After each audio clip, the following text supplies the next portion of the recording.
Hello and welcome back to another episode of the St. Francis Youth Podcast, the podcast where we have a go at discussing the topics chosen by you.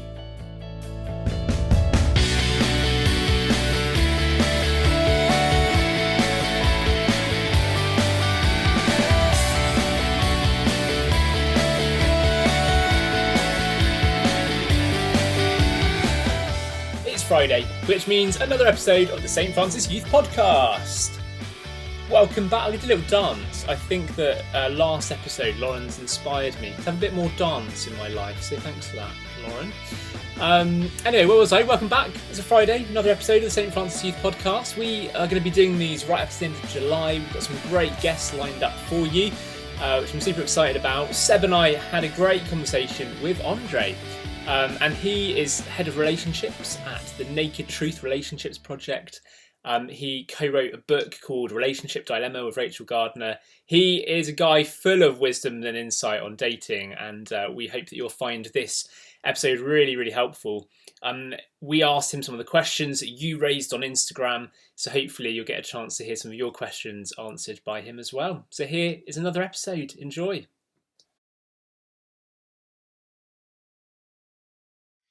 Hello, this is Andre from Naked Truth Relationships. How you doing? Yeah, I'm good. Thanks for having me on. Good, yeah. I think straight away we might go into some quick fire questions. Sounds good. Okay, I've got the first few, don't fear. So the first one is one movie that's in your top 10 movies. Oh, A Few Good Men with Jack Nicholson and what's he called? That other actor. Narrowing it down there. That is probably my favourite film. I couldn't put the other top 10 in order. There's too many, but my favourite film is A Few Good Men. Oh, that's good. Good work for knowing your top one as well. Few people know their top one. Hence the question. Yeah, oh, I good couldn't work. top three, but top one. What is the best rated fast food restaurant? Which one do you rate the most? Before lockdown, I was properly getting into Five Guys. It's just so expensive, so I had to pull back. But yeah, I'd probably pick a Five Guys, especially if someone else was paying. Especially. Never had Five Guys. Oh, so it's good. Well, that's good. And last one from me is, if you could eat food from one country for the rest of your life, which country would that be from? Oh, definitely Italy. Pizza's my favourite food. Love pasta. Love, like just a few strong flavours, which is what Italian cuisine is all about. So definitely Italy. Strong choice. Enough. Right, I've got some. What's your favourite type of cereal? Oh, now that is hard. Yeah. I'm a bit of a cereal fiend, so it's pretty hard. If you ask me what is my favourite one today, probably say shredded wheat bite size. Always good to start a morning with some of those. Yeah, good point. What's your favourite way to eat a potato? It's like chips. I love, it's going to make me sound a bit snobby, I love dauphinoise potatoes. They're just so hard to make and cook, so I rarely get them. So sauté potatoes also quite nice.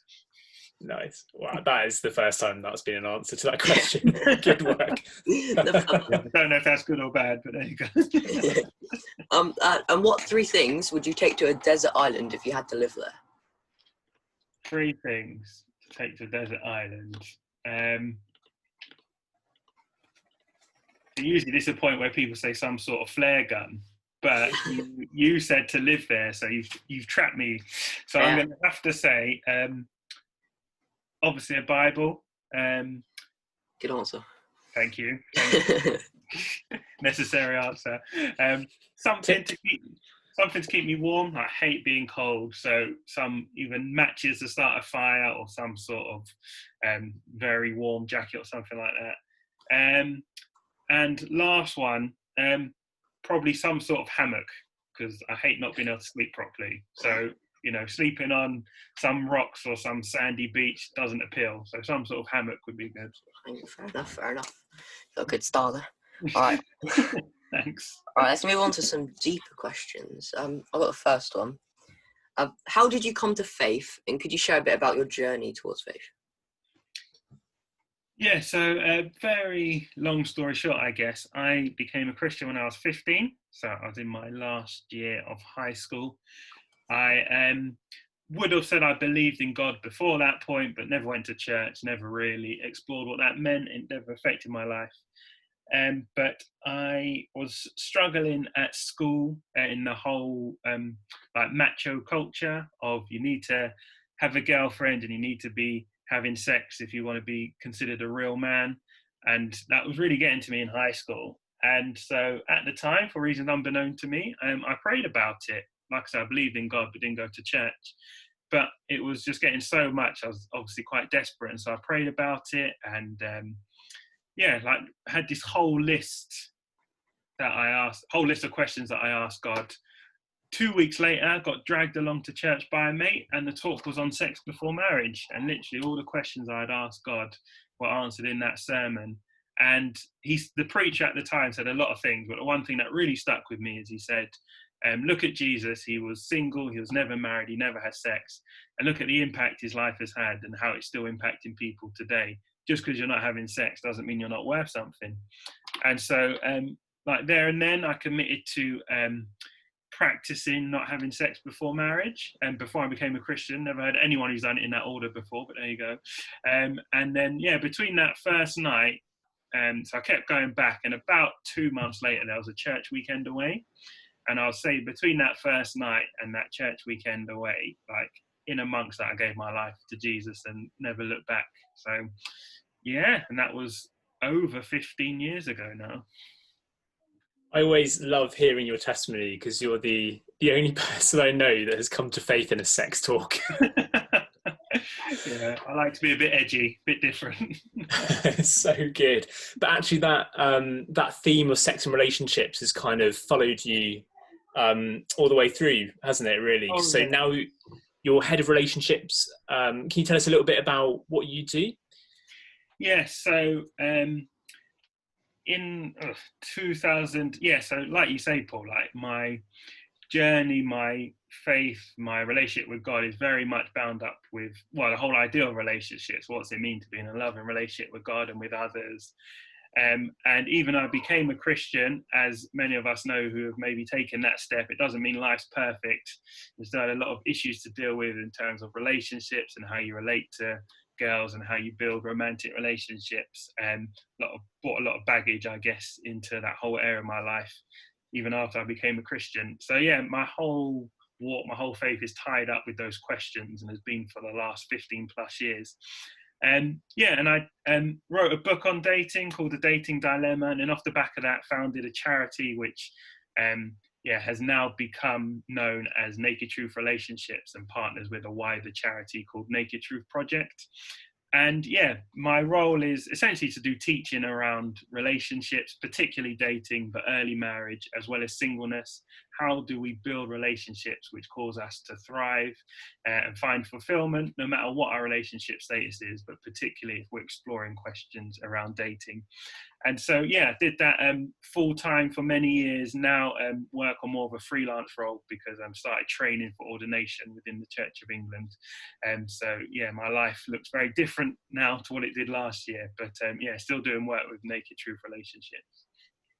That's great. And so we posted on our Instagram this week, kind of send us your hardest questions on sex and dating and relationships.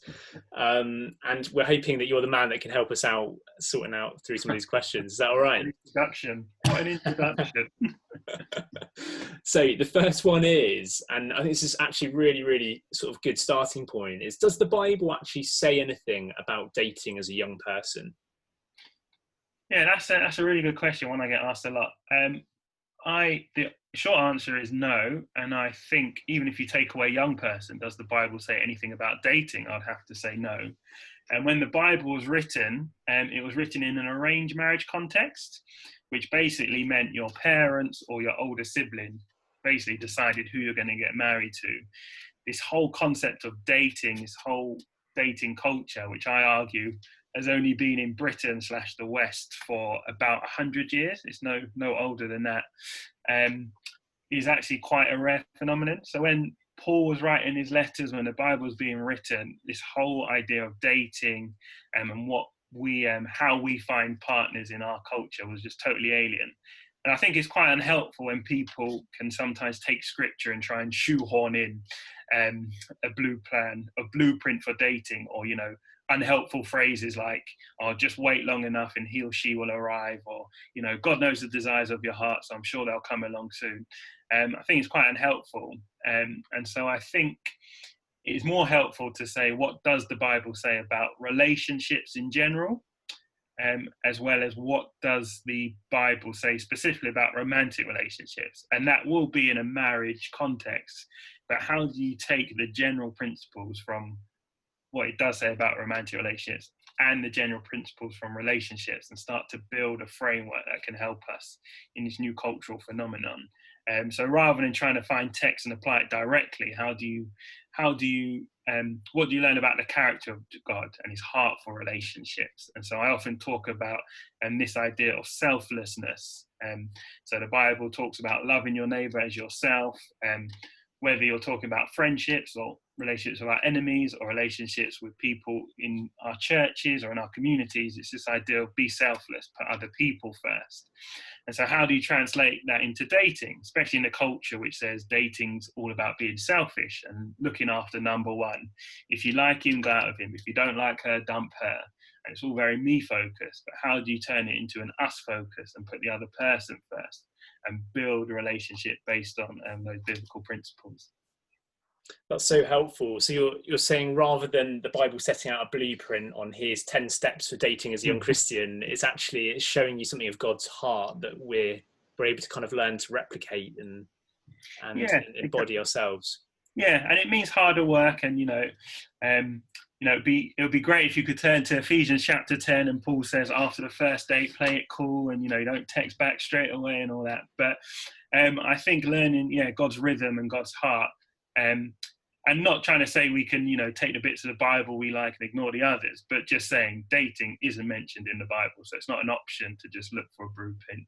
In the same way, the Bible doesn't mention the internet, but how do we take the principles of communicating and treating each other and translate that online? These are the questions I think are exciting to ask. And so God's word is relevant, but not it's not a manual. It's more about finding out these general principles in God's heart. Great, thank you. Seb, have you got the next question? Yes, I do. So as a Christian, do you think you should only date other Christians? I think that's a great question, Seb, and one that's asked a lot.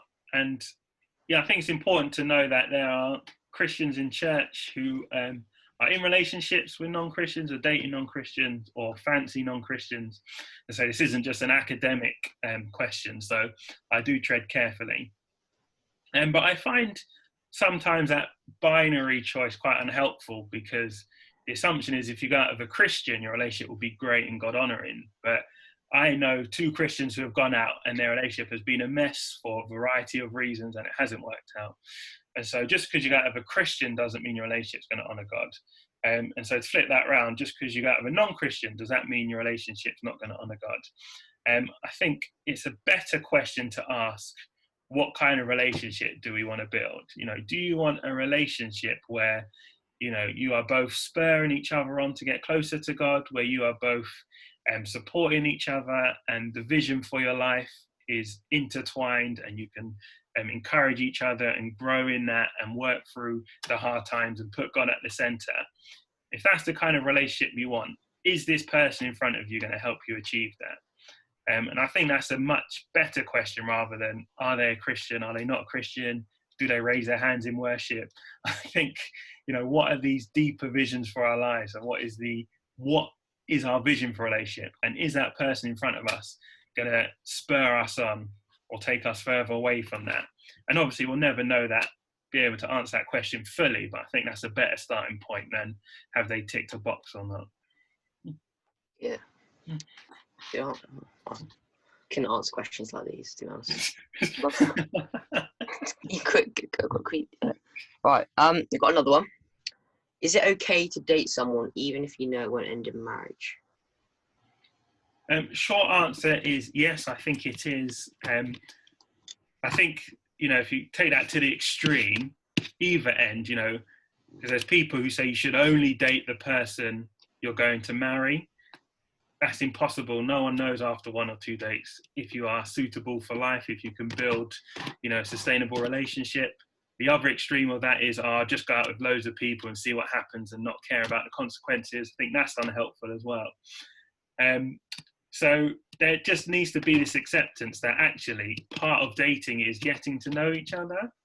And you don't want to marry someone who you don't know, you haven't had that time to build up those bonds and ask those deep questions. So I think part of dating is exploring. So yes, we need to accept that as Christians, we are dating people we're not necessarily going to marry.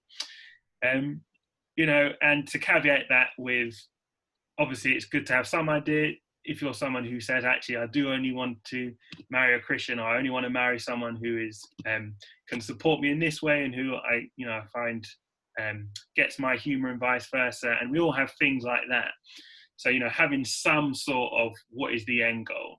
I always use the analogy: if we're in London and want to go to Portsmouth, we're not going to get a train ticket via Aberdeen. So we can't just date anyone and whoever and see what happens. There needs to be some sort of, where is this going? Do I want to lead to marriage, and what do I want that to look like? But I think in church we need to be better at taking that pressure off of, you've gone on one date, do you know you're going to get married? You've been going out for 3 months, you must know by now if you're going to get down on one knee or accept the ring off him.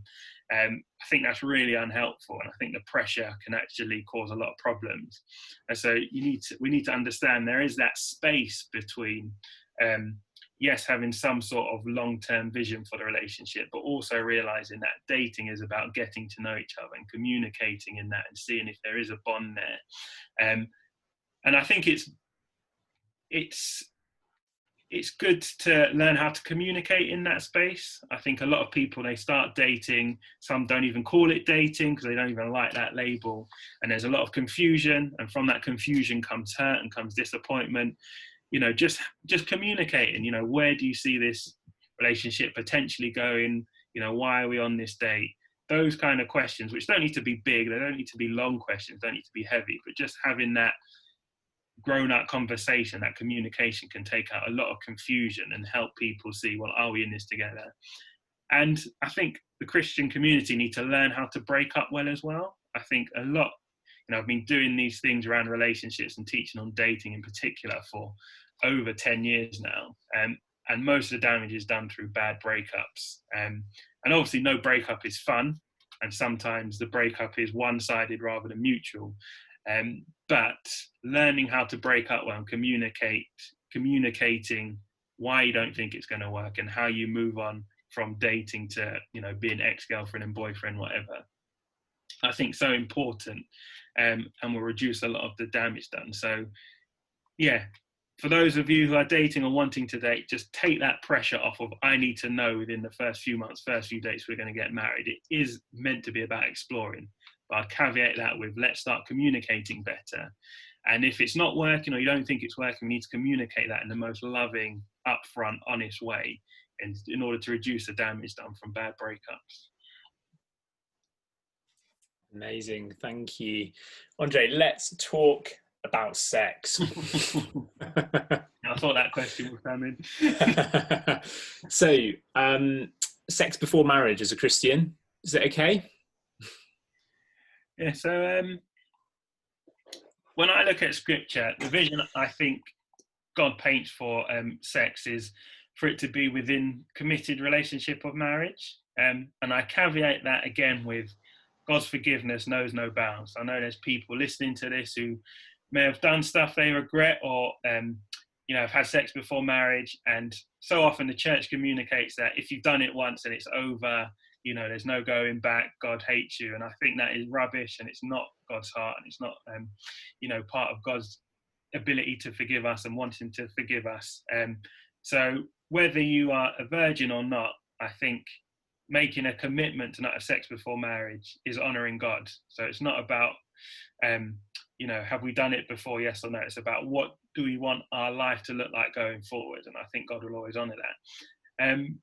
But yeah, I think God's desire for a relationship is for it to be within a committed relationship. And I think in the Bible, subtly, you see this idea of commitment going hand in hand with good sex, because let's not forget, God invented sex. It's meant to be enjoyed. But God knows it's powerful, and in the wrong context, it can do damage. And so you see it right in the start of Genesis, where Adam and Eve, before they become one flesh, before they have sex, in Genesis 2:25, before that, you actually see the commitment, the wedding vows. Adam says, "This is bone of my bone, this is flesh of my flesh." That is him saying the vows, not to Eve. He doesn't say, "You're bone of my bone, you're flesh of my flesh." He's saying in the third person, he's making this declaration before God, "This is bone of my bone, this is flesh of my flesh." And so you see this deep commitment being made before the sex comes along. And in the Bible, when sex and commitment are separated, you often see things going wrong. So in the story of Joseph and Rachel, for example, where Joseph marries multiple wives, and it leads to a lot of infighting, and one of his sons gets sold into slavery because the brothers are jealous of him. And King Solomon, for example, when he starts to gather a harem and concubines, then it says that they turn his heart away from God, and then a lot of things start going wrong with the Jewish people and in the Jewish community. And you just see it again and again, this subtle, sometimes blatant, because there are commands not to commit adultery, obviously, but you do see this subtle repetition of when commitment and sex are separated, things start to go wrong. And God wants sex to be a blessing, and he knows in a committed relationship, that's where it can thrive. And I was thinking about this the other day with my wife, been married just over 6 years now, or well, actually nearly 7 years now. And yeah, just knowing that, you know, I can totally trust her, she can totally trust me. She knows that after she makes herself vulnerable in that way, that I'm not just going to get up and leave the next day, that we're in it together. And just when sex is in that committed, trusting relationship, then you know it's going to be safe, and you know it's going to be good, and you know it's going to bring you together. And when that commitment is taken away, and you know, there's doubt, is if they're going to be there the next day, and what if I make myself vulnerable and it doesn't go well, and then they leave or they break my heart. And obviously some marriages do end in divorce. I'm not naive, but just this sense of actually we're saying to each other, we're going to make this work through thick and thin. I'm going to be there the next day. I'm committed to you and you to me. Then sex can be enjoyed. And when you take away that, then it can cause problems, which I think we see in society. So I think God's vision is for it to be a marriage. And again, that's said in the context of grace, but I think the designer knows the best place for us to enjoy what he designed. Fantastic, thank you. And the next question we got as well was around online pornography as well, and the question was specifically around whether, if it's not hurting anyone, surely it's okay if it's just kind of for me. I just wonder if you could speak into that a little bit. Yeah, I think, and it's obviously linked with the last question, because not having sex before marriage is a practice, not a belief. And so it reveals your deeper beliefs about sex. So if you think sex is just a bit of fun, it doesn't matter who you do it with or when you do it with, then you will just go out and have sex whenever the opportunity arises.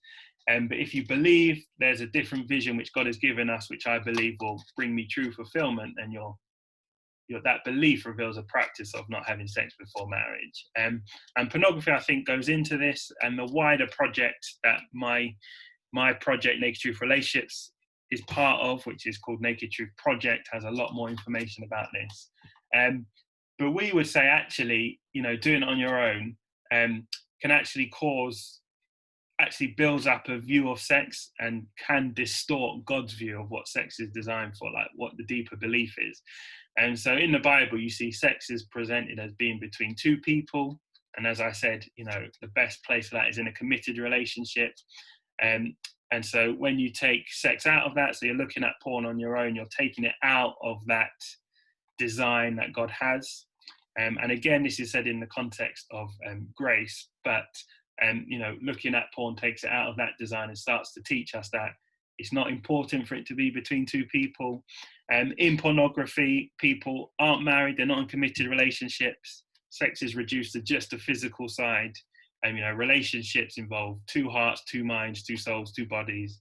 Yet pornography just takes it out of that context and makes it just physical with no commitment. And so again, it's just taking it, it's just distorting and going against the view which I think the Bible teaches us. And so you can say, I'm doing it on my own, I'm not hurting anyone, but it's teaching us these beliefs of sex, which are, it's about my gratification. It's about, commitment isn't important. It's just about the physical side. And all this just chimes against what God's word is trying to teach us. And it does actually affect how we relate to people, particularly in romantic situations. Because, I've had people say, well, I'm not having sex with my girlfriend, so surely, or my boyfriend, girls and guys both look at porn. So surely, it's better to just look at pornography in this way and stuff like that. But again, it teaches us about this instant gratification. I'll just log onto the internet and watch what I want when I want. And it makes it very much about me. But in a marriage, in a relationship, it doesn't work like that. It's not just instant gratification. It's not just about my needs. And so again, pornography, you might be doing it on your own, but it's teaching us those habits and those beliefs that sex is about me and my needs, and I can do it when I want. And it just takes it out of the reality of what a beautiful, God-ordained and committed relationship with good sex is meant to look like. And so I think it is never just not hurting anyone. It's probably hurting the person and probably hurting the future relationship, because it's teaching us bad habits and unhelpful habits. And again, that's all said in the context of grace. God is bigger than that, and we can find healing and new ways of thinking. But I would always really want to say to people, really to think about the beliefs it's installing in us. That's great. Thank you. All right, lighten up the conversation a little bit. Yeah, change your gear there. What are some of your top tips for dating in isolation? That's a very good question.